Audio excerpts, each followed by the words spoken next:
एक छोटे से गांव में गोकुल नाम का एक व्यक्ति अपनी पत्नी राधा के साथ रहता था। गोकुल बेहद गरीब था। उसके पास ना तो पक्का घर था और ना ही स्थायी आमदनी का कोई जरिया।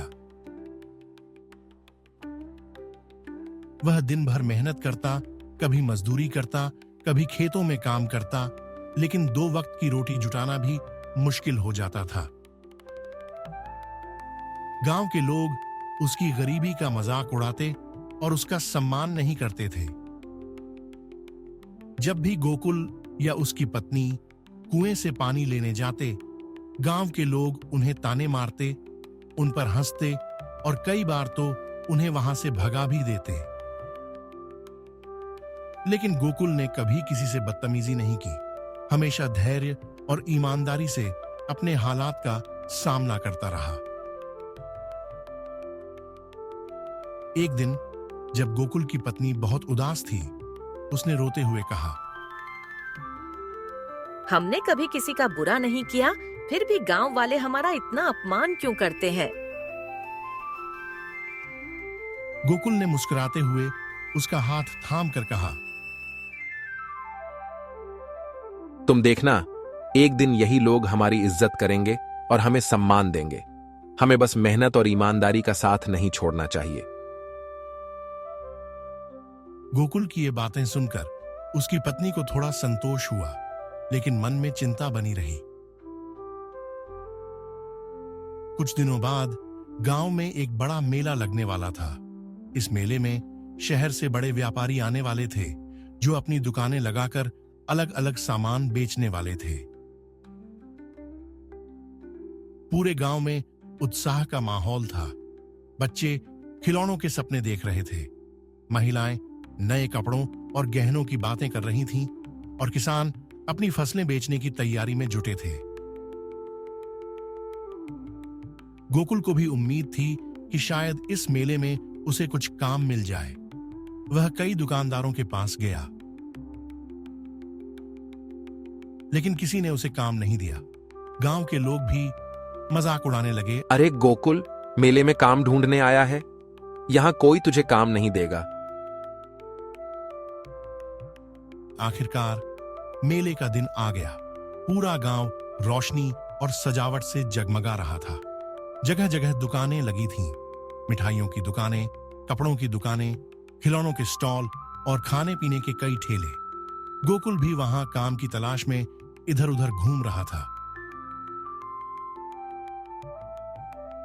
तभी उसने देखा कि एक बड़ा व्यापारी, जिसका नाम दिनेश था, अपनी सामान से भरी गाड़ी लेकर पहुंचा, लेकिन कच्ची सड़क पर गाड़ी फंस गई। दिनेश ने गांव के कई लोगों से मदद मांगी, लेकिन कोई भी कीचड़ में उतरकर उसकी मदद करने को तैयार नहीं था। कुछ लोग हंस रहे थे, कुछ तमाशा देख रहे थे, लेकिन कोई हाथ बढ़ाने को तैयार नहीं था। गोकुल यह सब देख रहा था। वह बिना कुछ सोचे समझे दौड़कर वहां पहुंचा और कीचड़ में उतर गया। वह पूरी ताकत लगाकर गाड़ी को धक्का देने लगा। थोड़ी देर बाद गांव के कुछ और मजदूर भी उसकी मदद के लिए आगे आए। आखिरकार गाड़ी कीचड़ से बाहर आ गई। व्यापारी दिनेश गोकुल की मेहनत और ईमानदारी को देखकर प्रभावित हुआ। उसने गोकुल से पूछा, तुम कौन हो और यहां क्या कर रहे हो? गोकुल ने अपनी गरीबी और काम की तलाश के बारे में बताया। दिनेश मुस्कुराया और बोला, अगर तुम चाहो तो मेरे साथ शहर चल सकते हो। मैं तुम्हें अपनी दुकान में काम दूंगा। तुम्हारी ईमानदारी देखकर मुझे लगता है कि तुम मेहनती व्यक्ति हो। यह सुनकर गोकुल और उसकी पत्नी बहुत खुश हुए। गांव वालों को यकीन नहीं हुआ कि कोई बड़ा व्यापारी गोकुल को काम देने के लिए बुला रहा है। कुछ लोग जलने लगे और कुछ लोग अफसोस करने लगे कि उन्होंने गोकुल की कभी मदद नहीं की।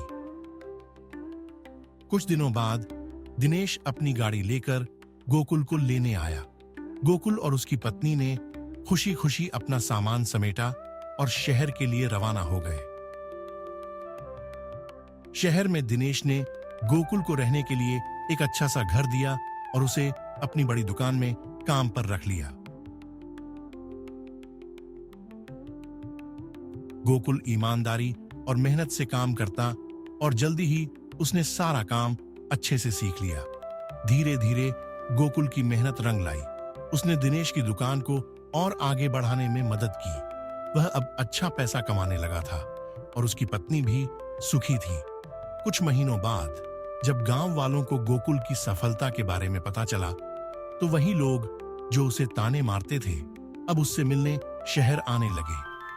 गांव के मुखिया जो पहले उसकी मदद करने से बचते थे, अब उससे अच्छा व्यवहार करने लगे। कुछ लोग कहने लगे, गोकुल तो बहुत होशियार निकला, देखो कहां से कहां पहुंच गया। गोकुल की मेहनत और ईमानदारी ने उसकी जिंदगी बदल दी थी।